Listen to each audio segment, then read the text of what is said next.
Listen up Yora, ito na ang katapusan ng iyong era. Kukumpletuhin kong durugin ang iyong pride at magiging susunod na top ranker. Tinanong mo kung ano ang sikreto ng pag-level up ko ng mabilis diba? Ang sagot ay ito, at pinakita naman agad ni Kat at pinagmalaki ang kanyang nagliliwanag na espada. Sabi ni Kat sa TV, tingnan nyo ito para sa iyong sarili at maging hukom kung gaano ito kalakas. Si Grid na nakita ang sword. Ito ay may mataas na kalidad, ngunit mukhang medyo pilay, at paano niya nasabi na ito ang susi sa tagumpay? Ano bang meron sa pangit na sword na yan? Ngunit ipinaliwanag ang lahat ni Kat sa nagagawa ng kanyang rare sword.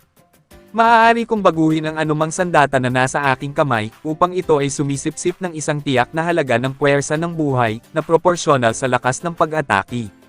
Sumisipsip ito ng mas maraming puwersa ng buhay habang umaatake ako, kaya mabilis na natapos ang aking panghunting ng mga monster. Tanong naman ng host kay Katz. Ngunit wala pa akong naririnig na ganoong skill Sir Katz, sagot naman ni Katz. Syempre wala ka pang malalaman, kasi 3 months ago ko lang ito na nakuha. At pinagmalaki ni Katz ang kanyang natatagong class sabay sabi, Blood Warrior. Ito ang pangalan ng epic class ko. Si Grid na nakikinig ay nabigla. Isa pang hidden class. Not only that, na kaya niyang mag-level up ng ganon sa isang skill lang. Sa mga nakita at narinig ni Grid, mas lalo siyang na-inspired sa game kung kaya't napasabi siya sa sarili na. Ako nga pala ang Pagma-Descendant. Gusto ko rin ang pagkakataon na gamitin ito ng maayos. Mapunta na tayo sa game world. You are now in Ireng, Byran Village. Hindi ba ito ang lugar kung saan ako kumuha ng quest mula kay Asher? Ang relihiyong yatan ay gusto pa ba akong kalabanan? Ang muling pagkabuhay sa isang templo ay imposible. At nang makita ni Grid ang paligid, maraming players na nagsisigawan. Looking for a monk, above level 130 na gustong pumunta sa Mob Aid Rolands.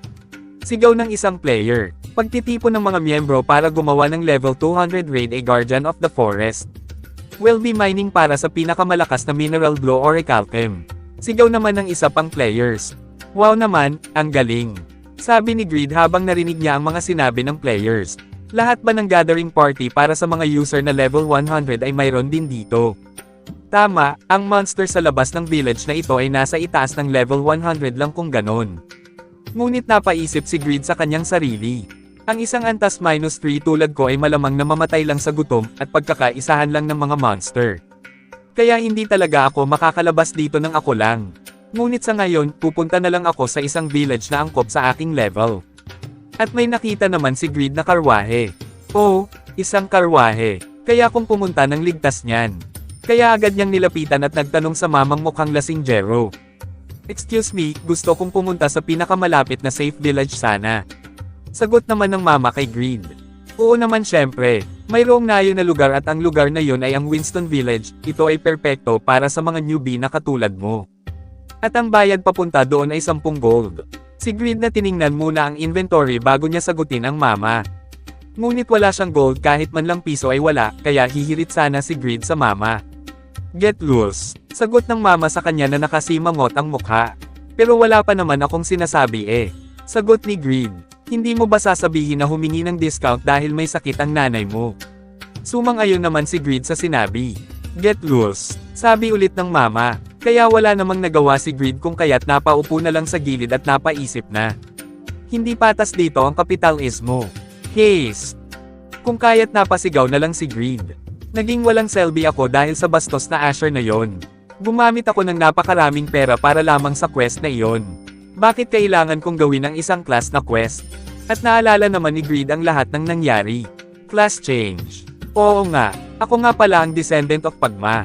Maaari lang akong kumita ng pera at mag-level up sa parehong oras sa pamamagitan ng paggawa ng mga item. Nakikita ko na ang liwanag. Sabi ni Grid habang tuwang-tuwa. Kaya't napatayo si Grid at binuksan ang inventory. Let's check it out, dahil maaari akong magtapos sa isang bagay na kamangha-mangha.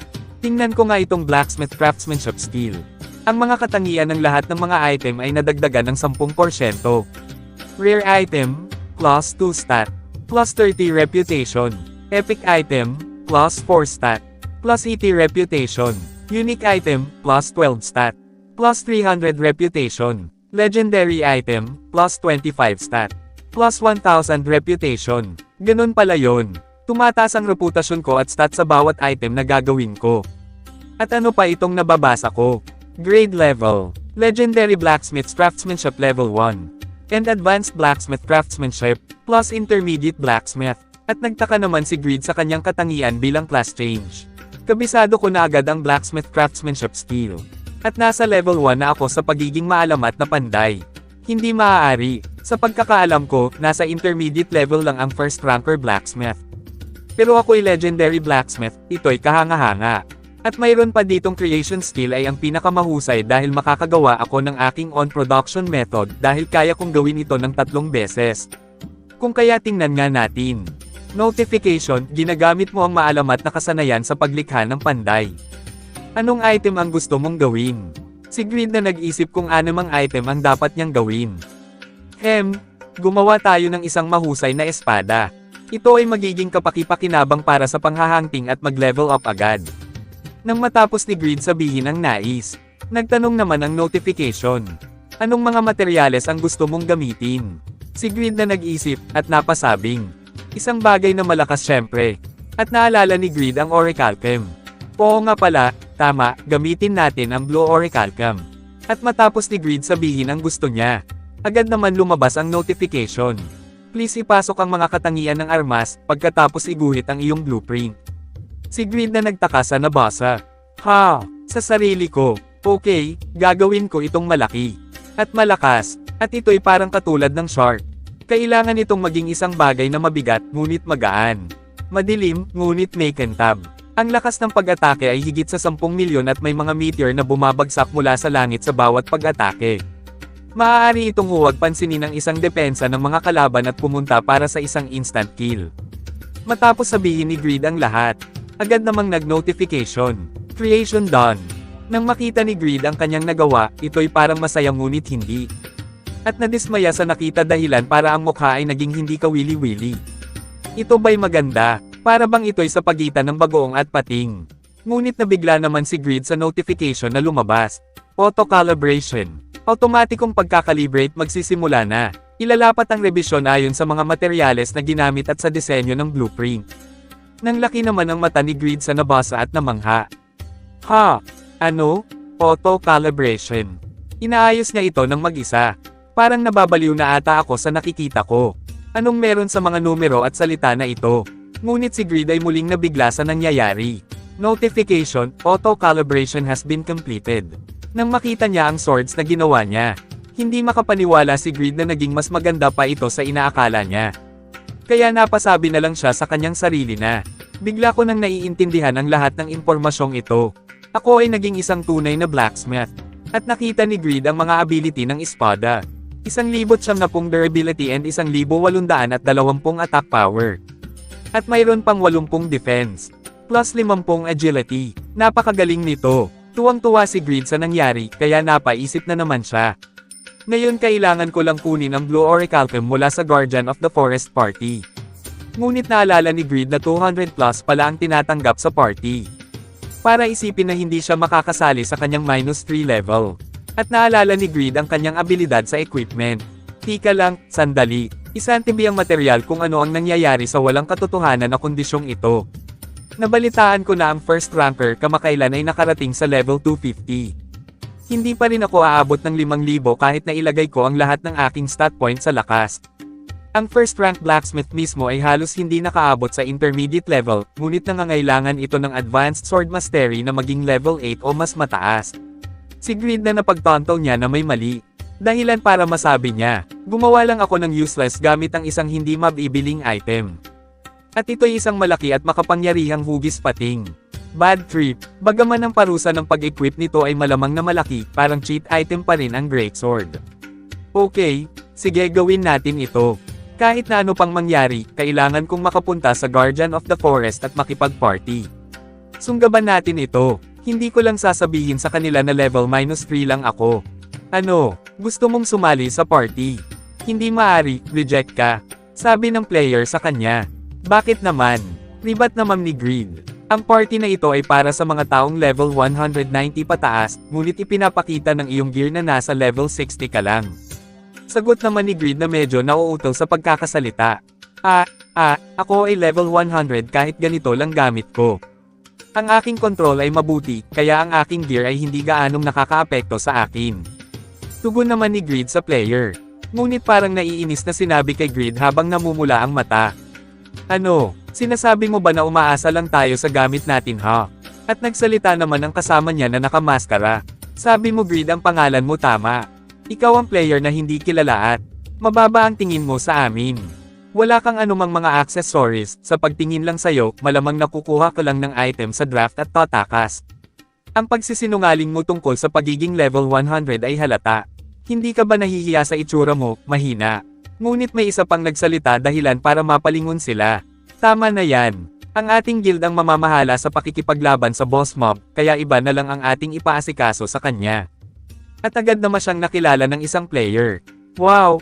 Ito ay si Rigas mula sa Sedeka Guild. First time ko siyang makita. Ha? Siya ba? Tanong naman ng kasama niya. Oo, unang pwesto sa martial artist ranking. Ang kanyang nickname ay Holy Fist at siya ay level 180. Si Greed na narinig ang pag-uusap ng dalawa ay biglang napaisip. Ang gwapong jerk na yan ay ranker. Gaya ng inaasahan ko, napaka-unfair ng mundo. Naputol ang pag-iisip ni Greed nang magsalita ang isang player. Sir Rigas, dapat may hangganan kung gaano kakabait, hindi namin dapat isama ang mga users na hindi naman sigurado. Agad naman sabi ni Rigas sa kanila habang tinuturo si Greed. Pero hindi ba mas nakakatulong kung marami tayong pupunta para matapos agad? Tuwang-tuwa naman si Greed sabay sabi.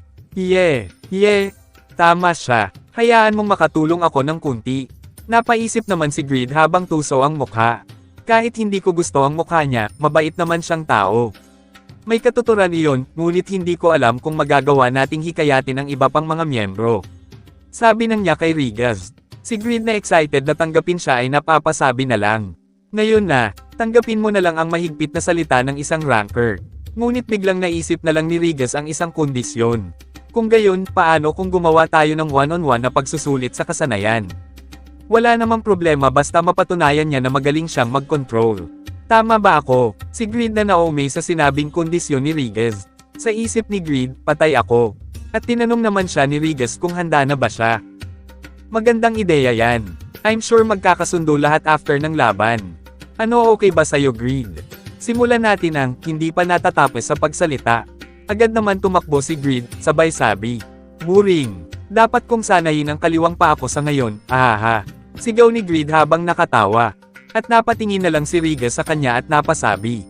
Saan siya pupunta? Bakit siya umalis? Ang sarap sana makipag-party together sa kanya. Sok! Gaya ng naisip ko, hindi ako natanggap, kumita muna tayo sa iba para makasakay ng karwahe, sabi ni Greed sa sarili. At napunta na nga siya sa bahay ng panday. Ano, para sa isang item na mahusay na pwede maibenta. Bangag ka ba, mababa ang tingin mo sa panday. Si Greed na nakatayo at magsasalita sana. Tumahimik ka, get loose. Ang mga bata sa mga araw na ito ay hindi alam ang mga pangunahing kaalaman at gusto lang kumita ng pera. Si Greed na sinagot naman ang sabi ng panday. Ito ay hindi ka panipaniwala, please ngayon lang naman. Sagot naman ulit ng panday kay Greed. Dahil hindi lang ikaw ang nangmamaliit sa amin, may sasabihin ako sa iyo, yung mga taong mababa ang tingin sa ibang tao at ang mga ari-arian nila ay pare-pareho lang. Hindi pa sila nakagawa ng anumang bagay sa sarili nila. Huwag mong sayangin ang walang kabuluhang pagtitiyaga mo dito at umalis ka na. Nang marinig ni Greed ang mga sinabi ng panday, napasimangot na lang siya. Ako'y walang kwenta talaga. Ito ang tanging paraan upang kumita ng pera para sa paglalakbay, mamamatay ako sa bayang ito ng ganito. Sabi ni Greed habang umiiyak na nakayuko sa pader.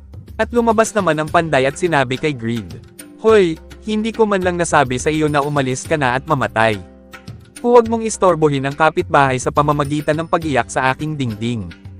At agad naman siyang inutusan na lang ng blacksmith. Pumunta ka na lang at pumutol ng panggatong. Dahilan para lumabas ang notification para sa bagong quest ni Greed. Chop firewood. Chop 500 pieces of firewood. Clear reward plus 10 experience. At plus 20 bronze. Si Greed na nagtaka sa sinabi ng panday. At medyo natuwa sa narinig at agad na sinabi. Okay po sir. At agad namang ginawa ni Greed ang lahat. Sige, gaano nakatagal simula nang magkaroon ako ng ordinary quest? Pwede na rin ito, kahit papano makaka-level up ako sa nag-iisang quest na ito. Dumaan na ang ilang oras. Si Greed na pagod at napaisip na lang siya. Ang tibay ng masamang level -3. Ay nakakapanghina, 150 lang ang nagawa ko. Pero hindi dapat ako sumuko at kakayanin ko ta. Tiisin mo, isa pa, isa pa, isa pa, at nang makita ng panday ang lahat, agad naman siyang nagtaka. Tumaga ka ng 1,000 sa loob ng 6 na oras. Ngiti namang napasabi si Greed na may pagkahanga sa sarili.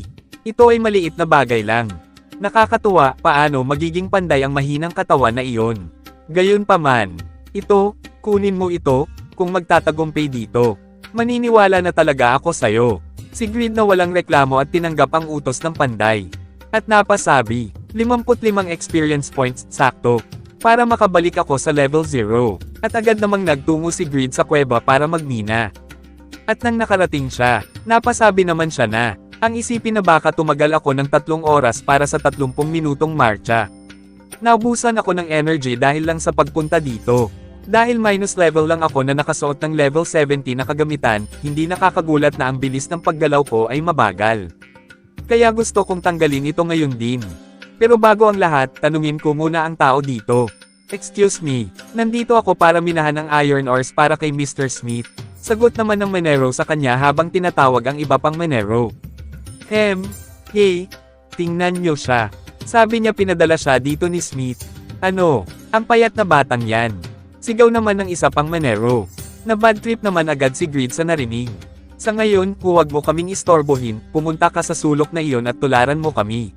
Sabi ng isang miner, Smith, actually pinadalhan kami ng lalaking katulad niya kahit sobrang busy kami para magturo sa iba, dapat magreklamo ako sa kanya ng kaunti.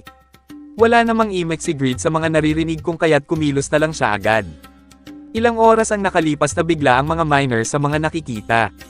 Ano? Hindi maari. Wow! Kailan pa bumuhos ang mga iron ores ng ganyan? At partida, suot pa rin niya ang kanyang armor. Nabigla sila nang magsilabasan ng mga iron ores na nagsisikintaban.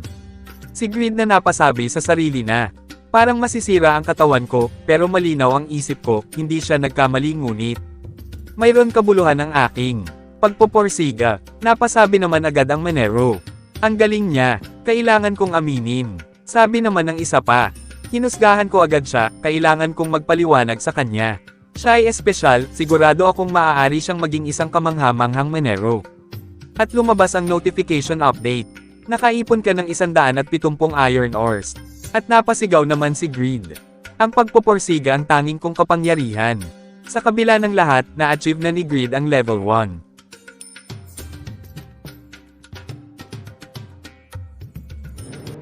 At dyan na nagtatapos ang ating kwento. Please, bagsakan nyo naman ako ng malupitang subscribe at like na rin para patuloy tayong mag-rank up. Pa-share na rin para sabay-sabay na tayo makipag-party level up. Salamat mga kabagsak!